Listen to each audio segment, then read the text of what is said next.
భగవద్భక్తులారా, మీకందరికీ నా హృదయపూర్వక నమస్కారములు. మనము నిన్నటి వరకు భగవద్గీత మహాయజ్ఞములు భగవద్గీత 18వ అధ్యాయము మోక్ష సన్యాస యోగములో 71వ శ్లోకం వరకు చెప్పుకొని ఉన్నాము. నేడు 72వ శ్లోకము నుండి చెప్పుకుందాము. జై శ్రీరామ్, జై శ్రీకృష్ణ.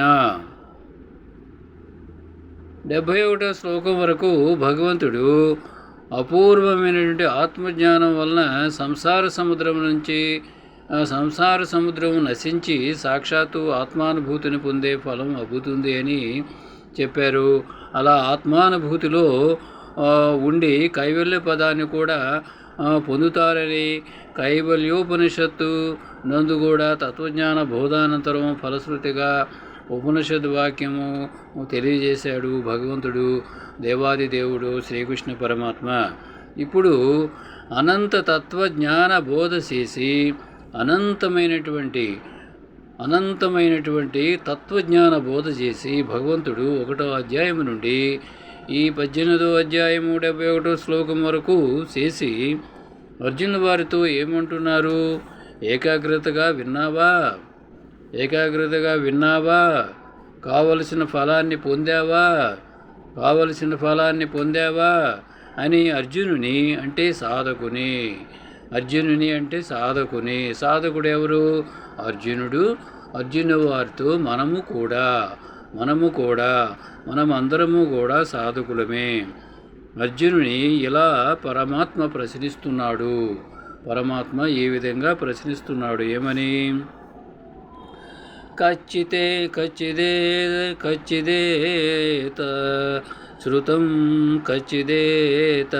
శ్రుతం పార్థ త్వయైకాగ్రేణ చేతస కచ్చిదజ్ఞానసమూహః ప్రనష్టస్తే ధనంజయ అని భగవంతుడు అర్జునుల వారిని అడిగినటువంటి అమృత వాక్యము, భగవంతుని ముఖ కమలము నుండి వెలువడిన అమృత వాక్యము. దీనికి తాత్పర్యం ఏమిటంటే ఏమంటున్నారు భగవంతుడు? ఓ పార్థ, ఓ అర్జున, ఈ అపూర్వమైన తత్వబోధను, ఈ అపూర్వమైనటువంటి మహోన్నతమైనటువంటి అపూర్వమైనటువంటి చాలా గొప్పదైనటువంటి తత్వబోధను ఏకాగ్రమైన మనసుతో విన్నావా? ఏకాగ్రమైన మనసుతో, చెదరని మనసుతో, చిత్తశుద్ధితో విన్నావా? నీలో అజ్ఞానం వల్ల కలిగిన స్వజన హింస, నీలో అజ్ఞానం వల్ల నీకు కలిగినటువంటి స్వజన హింస, స్వజన అంటే నీ సొంత మనుషులను చంపుతున్నట్టుగా నీవు భావించేవు కదా, అలాంటి భ్రాంతి నశించినదా అని భగవంతుడు, దేవాది దేవుడు ఈ శ్లోకము ద్వారా అడిగారు. దీనికి భాష్యం ఏమిటంటే భగవంతుడు అర్జునునికి గురువులాగా వర్తిస్తున్నాడు ఇక్కడ. అందుకే మొత్తము భగవద్గీత సరి అయిన రీతిలో అర్థమైందో లేదో అర్జునుని అడగడము అతని కర్తవ్యము కదా. ఒకవేళ కాకపోతే ఏ విషయాన్ని అయినా అవసరమైతే పూర్తి భగవద్గీతను తిరిగి వివరించడానికి దేవదేవుడు సిద్ధంగా ఉన్నాడు. ఈ విధంగానే ప్రతి గురువు కూడా ఇలాగే ఉండాలి. ఒక గురువు శిష్యునికి తను జ్ఞానబోధ చేసి శిష్యుణ్ణి అడగవలసిన అవసరం ఉన్నది. ఓ శిష్య, నేను చెప్పినది నీకు పూర్తిగా అర్థమైనదా? అర్థం కాకపోతే మరలా చెప్పుతాను అని అనడంలో ఆ గురువు యొక్క సద్గురుత్వం అనేది ఉంటుంది. అదేవిధంగా ఇక్కడ భగవంతుడైనటువంటి శ్రీకృష్ణుడు అర్జున్ని అడిగారు, ఒకవేళ నీకు అర్థం కాకపోతే ఏ విషయాన్ని అయినా అవసరమైతే పూర్తి భగవద్గీతను తిరిగి మరలా వివరించడానికి దేవదేవుడు సిద్ధంగా ఉన్నాడు అనేది ఇక్కడ అర్థము. నిజానికి శ్రీకృష్ణుని వంటి లేదా అతని ప్రతినిధి ఎవరు?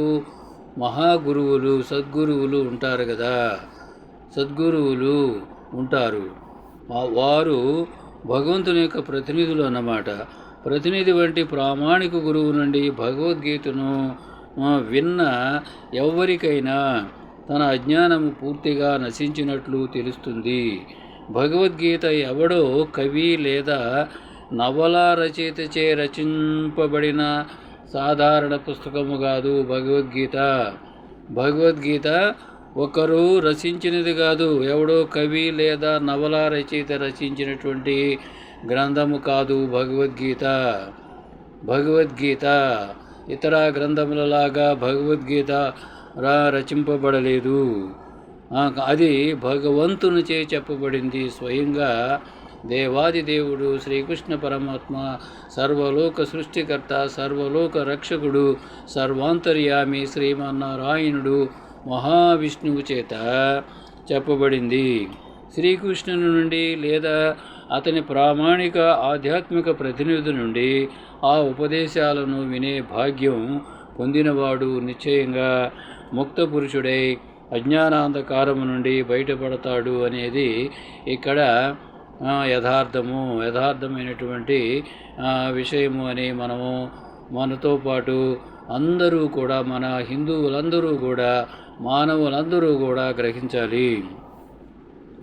ఇప్పుడు భగవంతుడు అడిగినటువంటి ప్రశ్నకు సమాధానముగా అర్జునుల వారు ఏ విధంగా అంటున్నారు, ఏమని దానికి సమాధానము చెప్తున్నారు అర్జునుడు. అర్జున ఉవాచ ఏమని? నష్టో మోహ స్మృతిర్లబ్ధ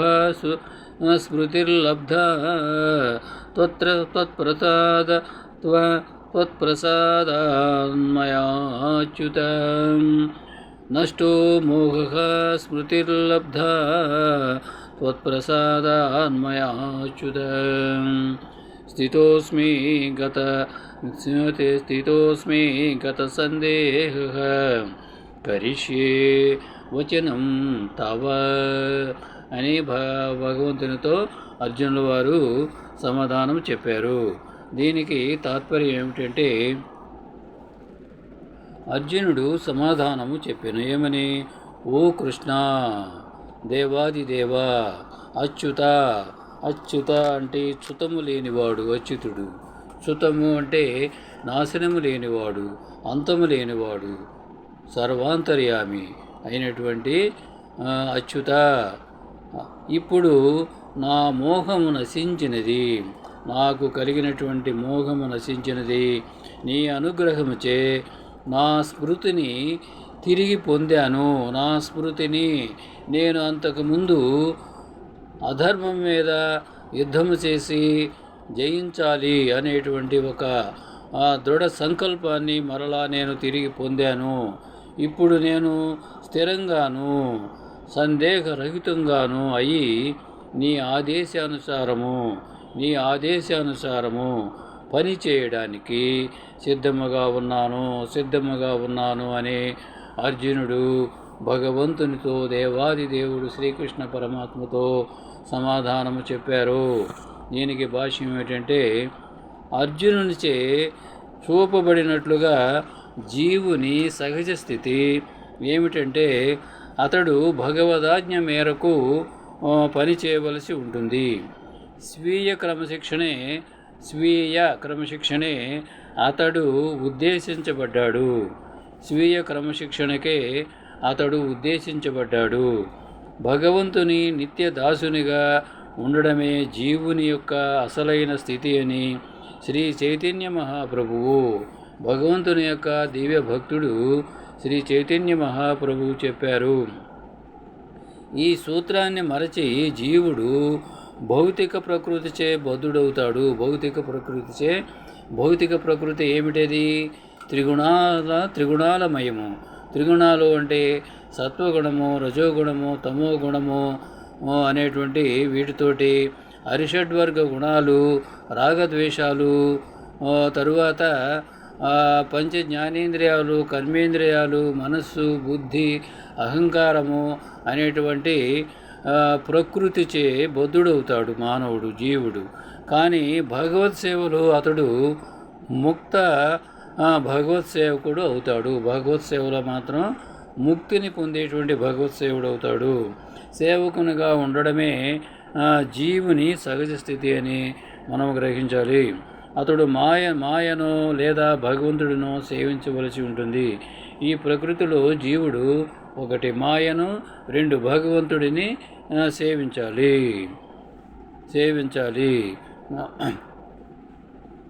అతడు దేవదేవుని సేవిస్తే, మాయను కాకుండా దేవదేవుని సేవిస్తే సహజమైన స్థితిలో ఉంటాడు. కానీ మాయను సేవించడానికి ఇష్టపడితే నిశ్చయముగా బంధనములో ఉండిపోతాడు. మాయలోనే జీవుడు ఈ భౌతిక జగత్తును సేవిస్తున్నాడు. మాయలో ఉండే ప్రతి జీవుడు, ఇప్పుడు ప్రతి మానవుడు, అతడు కామముచే, కోరికలచే బద్ధుడైనా తనను ప్రపంచానికి ప్రభువుగా భావిస్తాడు. బద్ధుడై ప్రపంచానికి తననే తాను ప్రభువుగా భావిస్తూ ఉంటాడు ఇప్పుడు మానవుడు. ఇదే మాయ అనబడుతుంది. మనిషి ముక్తుడైనప్పుడు అతని మాయ తొలగిపోతుంది. ముక్తుడు ఎప్పుడవుతాడు? భగవత్ సేవలో, అనన్యమైనటువంటి భగవత్ సేవలో ఉంటే. అప్పుడు అతడు భగవంతుని కోరిక మేరకు పనిచేయడానికి అతనికి స్వచ్ఛందంగా శరణుజొచ్చుతాడు. అతనికే అంటే భగవంతునికే స్వచ్ఛందంగా శరణుజొచ్చుతాడు. ఈ విధంగా భగవంతుడైనటువంటి శ్రీకృష్ణుని భగవంతుడు మహావిష్ణువు శ్రీకృష్ణునిగా అవతరించినప్పుడు ఆయన చుట్టూ ఉన్నటువంటి మొదట్లో రాధమ్మ తల్లి, తరువాత రుక్మిణీదేవి, సత్యభామ, ఇంకా మొదలైనటువంటి అష్టభార్యలు, తర్వాత 16,000 మంది గోపికలు, వీరందరూ కూడా భగవత్ సేవలో భక్తి ప్రేమతో చాలా పుణ్యాత్ములు, కారణ జన్ములు అని మనం అర్థం చేసుకోవాలి. వేరొక విధంగా అర్థం చేసుకుంటే మనము పాపాత్ములము, దుర్మార్గులము అవుతాము. వారు భక్తి ప్రేమతో భగవంతుని శరణుజొచ్చారు. వారు భక్తి ప్రేమతో అప్పుడు శరణుజొచ్చారు. వారు ఇప్పుడు కూడా భగవద్ధామములో ఉన్నారు.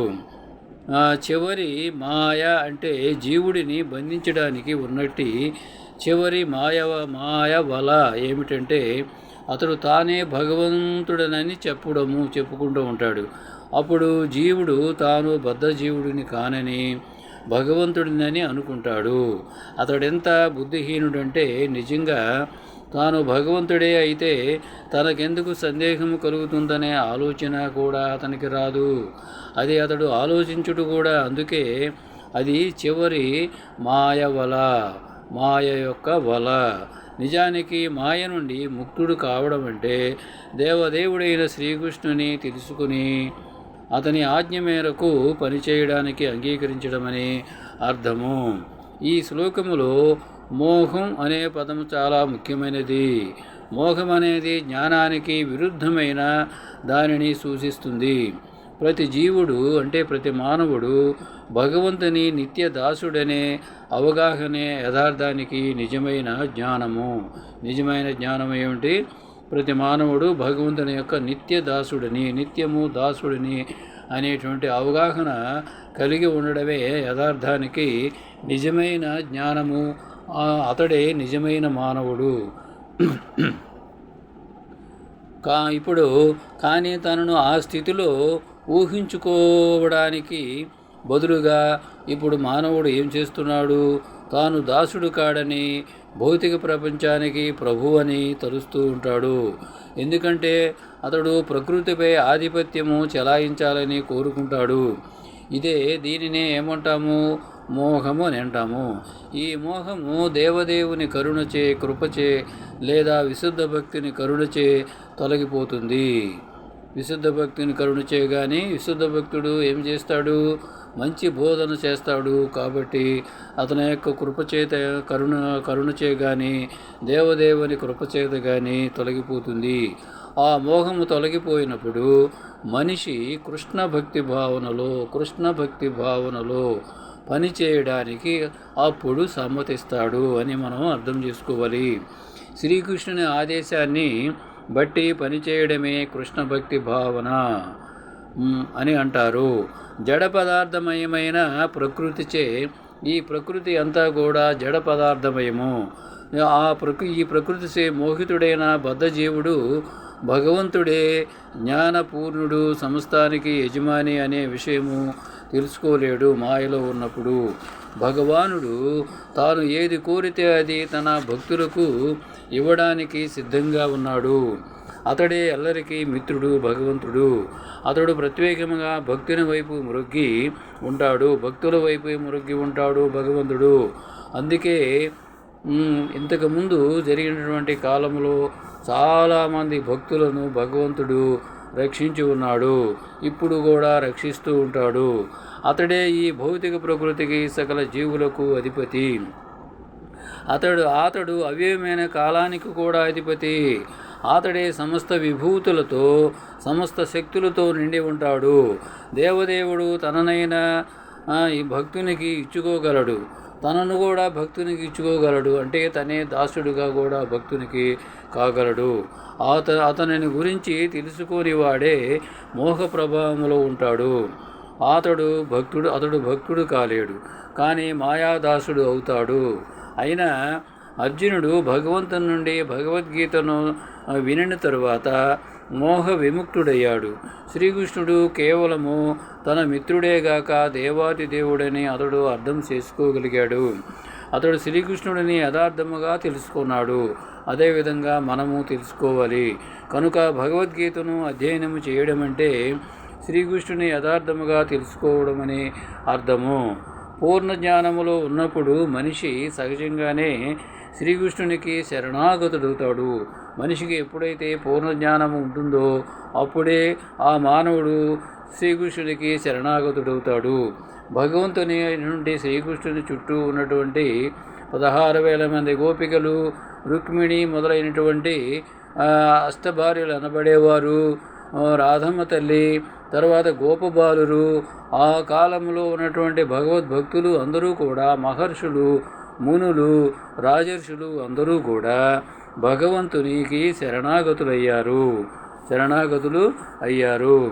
అనవసరమైన జనబాహుల్యాన్ని తగ్గించడమే శ్రీకృష్ణుని యోచన అని అర్థం చేసుకోగానే భగవంతుడు ఎప్పుడూ కూడా ఈ లోకములో అనవసరమైన వారిని తొలగించాలనేటువంటి, అంటే అధర్మపరులైనటువంటి వారిని తొలగించి ధర్మాన్ని స్థాపించాలనేదే భగవంతుని యొక్క యోచన అని అర్జునుడు అర్థం చేసుకోగలిగాడు. ఆ దేవదేవుని ఆజ్ఞ మేరకు యుద్ధం చేయడానికి ఇప్పుడు సమ్మతించాడు. భగవంతుని ఆజ్ఞ మేరకు యుద్ధం చేయడానికి అర్జునుడు తిరిగి తన ఆయుధాలను, అంటే ధనుర్బాణాలను చేపట్టాడు. ఇంతటితోటి మనము విరమించుకుందాము.